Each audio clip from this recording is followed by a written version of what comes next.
What if everything you called a delay was actually God's most precise delivery? What if the people who passed you, the ones who got the job, the ring, the promotion, the life, were never ahead of you? What if they were just on a different road entirely? This is not a story about a miracle that fell from the sky. This is a story about a girl who waited so long, she almost stopped believing. And what God did next will make you rethink every single season you called wasted. Read carefully, because if you have ever felt left behind by life, this story was written for you. Zemirah Cole was 28 years old, and on paper nothing was wrong with her. She had a kind face, the kind strangers smiled at on the street without knowing why. She had a good heart, the kind that remembered your birthday, checked on you when you went quiet, and prayed for people who never even knew she did. She had a college degree, framed and hanging on the wall of the small apartment she shared with nobody. Just her, just Zemirah, just the hum of the refrigerator and the sound of her neighbors living their lives on the other side of thin walls. She worked as a data analyst at a mid-sized company in Atlanta. She was good at her job.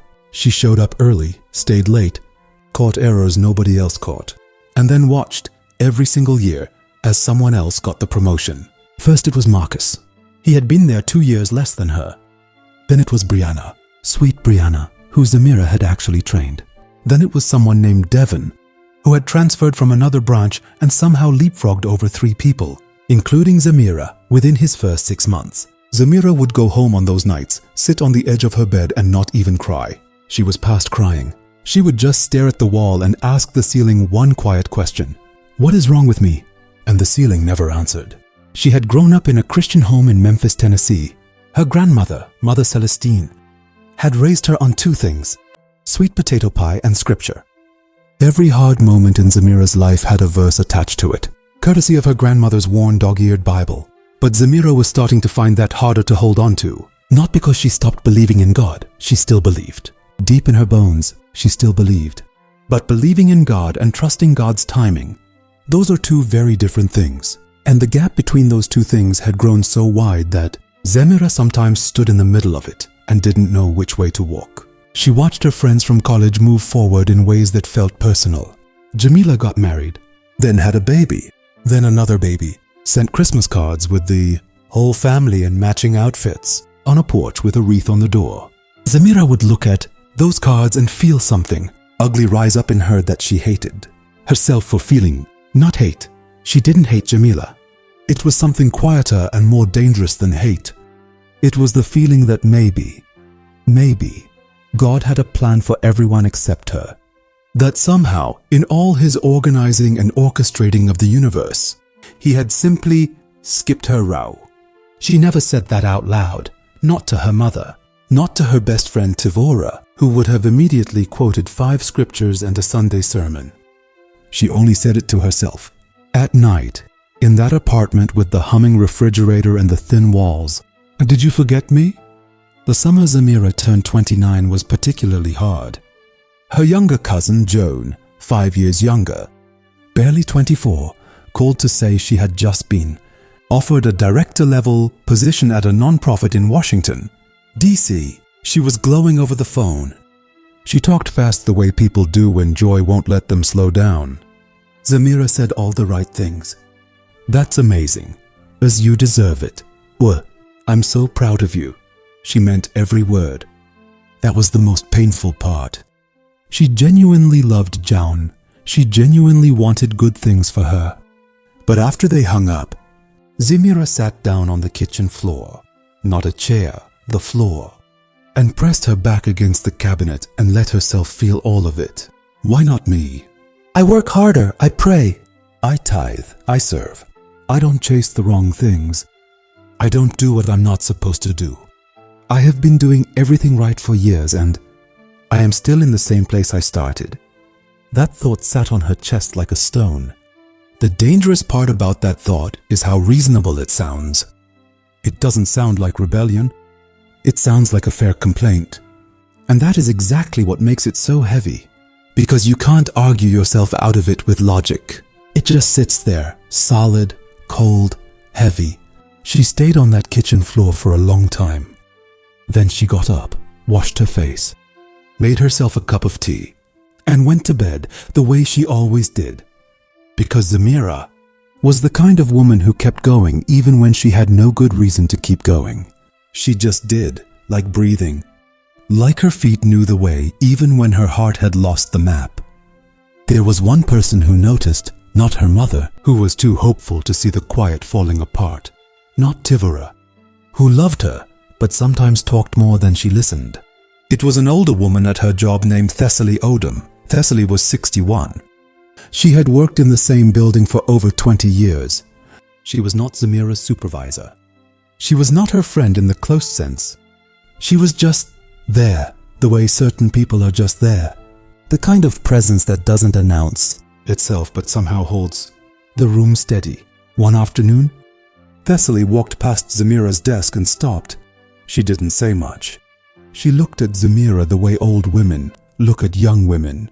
When they see something the young woman doesn't know is visible. "Were you eating lunch?"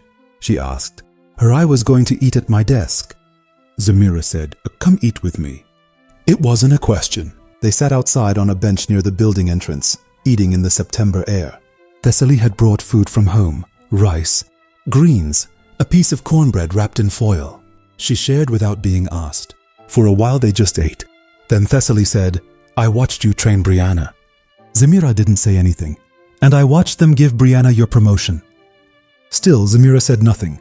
"And I watched your face when they announced it." Thessaly folded the foil into a neat square, the way organized women do. "You smiled, real good, and you congratulated her." "She's a good person," Zemirah said quietly. "I know she is." Thessaly looked out at the street. "That's not what I'm talking about." A bus went by. Some pigeons scattered. "I used to be you," Thessaly said. 20 years ago. Right here. This same building. I kept getting passed over. I kept doing everything right. I kept waiting." She paused. "And I got angry at God." Zemirah looked at her. "I didn't stop going to church. I didn't stop praying. But something cold got into me. And I almost made a decision that would have changed my whole life in the wrong direction. Just because I was tired of waiting." "What kind of decision?" Zemirah asked. Thessaly looked at her, calm and direct. "The kind that feels like taking control but is really just giving up." She let that sit there without explaining it further. "What stopped you?" Zemirah asked. Thessaly smiled slowly. "God does not always speak loud. Sometimes he just makes you feel so unsettled about the wrong road that your own feet won't move." She stood up, gathered her containers. "The waiting is not punishment, baby. I don't know what it is for you, but I know it is not punishment." She looked at Zemirah one more time. "He sees you, even when it doesn't feel like it." Then she walked back inside, and Zemirah sat on that bench for another 10 minutes, staring at the street, feeling something she couldn't name yet. Something small and warm, like a single match lit in a very dark room. 3 weeks after that bench conversation, Zemirah got an email. It was from a woman named Dr. Naomi Ashford, the founder of a small but growing organization called the Bridgelight Institute, a non-profit focused on closing the economic gap for underserved communities through data literacy programs. Dr. Ashford had found Zemirah through a paper she had written 2 years ago, almost as a hobby, about how data gaps in public health systems hurt low-income Black communities. She had published it on a small blog she barely kept up. She had forgotten about it almost immediately. Dr. Ashford had not forgotten about it. The email said she had been looking for someone with Zemirah's exact combination of skills and perspective for over a year. She was offering a position, Director of Data Strategy. It was a step Zemirah had never imagined taking because she had never imagined anyone imagining her in a room like that. Zemirah read the email 4 times. Then she did not respond for 2 days. Not because she wasn't interested, because she was terrified. This is the part of the story nobody talks about. When the door finally opens, fear walks in right alongside the blessing. Because the waiting does something to you. It makes you stop expecting good things. It makes you flinch when good things come, the way you flinch when someone raises their hand near your face, even if they were only going to fix your hair. Zemirah had waited so long for something to move that when something actually moved, her first instinct was to ask what was wrong with it. She called Zemirah, who screamed so loudly Zemirah had to hold the phone away from her ear. She called her mother, who cried. She called her grandmother, Mother Celestine, who was quiet for a moment and then said, in that particular way that old, deeply rooted women have, "That paper you wrote, who told you to write it?" Zemirah thought. I don't know. I just felt like I had something to say. Mm-hmm, said Mother Celestine. And who do you think put that something in you? Zemirah didn't answer. Nothing God builds gets wasted, Zemirah. Not one day. Not one skill. Not one quiet thing you did when you thought nobody was watching. A pause. He was watching. She responded to Dr. Ashford's email on the third day. The interview process was unlike anything Zemirah had experienced. They didn't just ask about her skills. They asked about her values. They asked what she believed data could do for people who had been told their whole lives that the numbers didn't add up in their favor. Zemirah talked for 40 minutes without notes. She surprised herself when she walked out of the final interview. Something happened that she would describe later as a physical feeling, like something she had been carrying for years, simply lifted. Not completely, not dramatically, but enough that she noticed the air felt different going into her lungs. She got the position. On her first week at Bridgelight, Zemirah was given a desk in a bright, open office in downtown Atlanta. Real plants, real windows. A team of 8 people who looked up when she walked in and said her name correctly on the first try. Her supervisor, Dr. Ashford herself, sat with her that first morning and walked her through what they were building. In 6 months, Dr. Ashford said, spreading a large printed map across the desk, we are launching a program in 12 cities. We need someone who understands the data, understands the communities, and understands why both of those things matter equally. She looked at Zemirah. That paper you wrote changed how I was thinking about this whole design. I've been waiting for you. I've been waiting for you. Zemirah heard those words and felt something move behind her eyes. She blinked it back. She thought about Marcus getting that promotion. She thought about Brianna. She thought about Devon. She thought about Joan's phone call. She thought about the kitchen floor. And she understood, not all at once, but in a slow, quiet way, like dawn, that if any of those promotions had been hers, she would not be sitting in this chair. She would have been comfortable. She would have stopped writing blog papers nobody read. She would have had no reason to send that particular piece of writing into that particular corner of the internet where Dr. Naomi Ashford would one day find it. Every door that closed had kept her walking. Every time someone moved ahead of her, she had stayed in place long enough to be exactly where she needed to be when the right thing came. She had not been forgotten. She had been positioned. There is a moment, if you have ever truly been through a long wait and finally seen the other side, where you don't feel triumphant. You don't feel like running or jumping or making noise. You feel something much quieter than that. Something closer to awe. You feel like a child who finally understands a lesson her parent tried to teach years ago. You feel almost embarrassed by how much you doubted. And grateful, so grateful, in a way that doesn't even have good words for itself. That was Zemirah on that first morning at her new desk. She looked out the window at the Atlanta skyline, and she said quietly, just to herself, just to God, "No, I see it now." Just that. 3 words, and somehow, those 3 words held everything. All the nights on the bedroom floor, all the fake smiles in the break room. I see it now. 6 months later, Zemirah stood in a community center in Birmingham, Alabama. The room was full of people, single mothers, young men who had been written off by systems that were never designed with them in mind, elderly residents who didn't trust institutions, teenagers who had been told in 100 different ways that their future was already decided. Zemirah stood in front of them with a slideshow she had built from scratch, not from a template, not from a corporate deck, but from data she cared about deeply, and she began to speak. She wasn't nervous. This was the thing nobody tells you about the long wait. It builds something in you that can't be faked. The people in that room had suffered long waits of their own. They had been passed over by systems, by policies, by people who made decisions about them without ever looking them in the eye.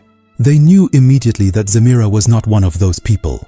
She spoke their language, not because she had studied how to, but because she had lived it. Because she had sat on her own kitchen floor. Because she had smiled through her own passed-over moments. Because the waiting had pressed empathy so deep into her that it had become part of her structure. An older man in the 3rd row, the kind of man who crosses his arms and doesn't move for anything, uncrossed his arms about halfway through her presentation. She noticed. She kept going. After the event, a young girl, maybe 15, with box braids and tired eyes walked up to Zemirah. Do you really think people like us can change the numbers? She asked, like she had been holding the question all evening and finally decided to release it. Zemirah looked at her, really looked. I think people like us, she said carefully, are the only ones who know which numbers actually matter. The girl stared at her for a moment, then nodded, slowly, the way young people nod when something reaches the real part of them. Zemirah watched her walk away and thought, this is why. Not the title, not the salary, not the window office or the team or the citywide program. This girl, this moment. This is why God kept you waiting, Zemirah.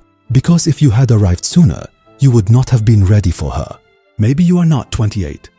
Maybe you are 35 or 42 or 19 and already feeling like life has skipped your name. Maybe you have watched your friends get the things you asked for. The job, the relationship, the house, the child, the opportunity. And you clapped for them. You really did. And then went home and sat with the silence of your own unanswered prayers. Maybe you have started to wonder if you did something wrong. If God is punishing you. If you are somehow less than. If the waiting means no. Here is what Zemirah's story asks you to consider. What if the wait is not about what you did wrong, but about what you are being built for? What if the promotion you didn't get was not rejection, but redirection? What if the relationship that didn't work out was not failure, but protection? What if the door that closed was not God saying never, but God saying not yet? Because what's coming requires a version of you that doesn't exist quite yet. The people who passed Zemirah were not her enemies. They were not her competition. They were simply on their own road. And her road, the longer, harder, more confusing road, was the only road that led to that community center in Birmingham. To that girl with the box braids and the tired eyes. Some destinations can only be reached the long way. Some people can only be reached by someone who has also waited. God does not waste anything. Not your pain, not your patience, not the quiet days when nothing happened and you felt invisible. He was building something in you, through you, for something that was already being prepared on the other side of the wait. Your delay is not your destiny. Your delay is your preparation. And one day, maybe not today, maybe not tomorrow, but one day you will sit in a room or stand on a stage or look into someone's eyes and you will understand exactly why the wait was exactly as long as it was. Not a day too long, precisely long enough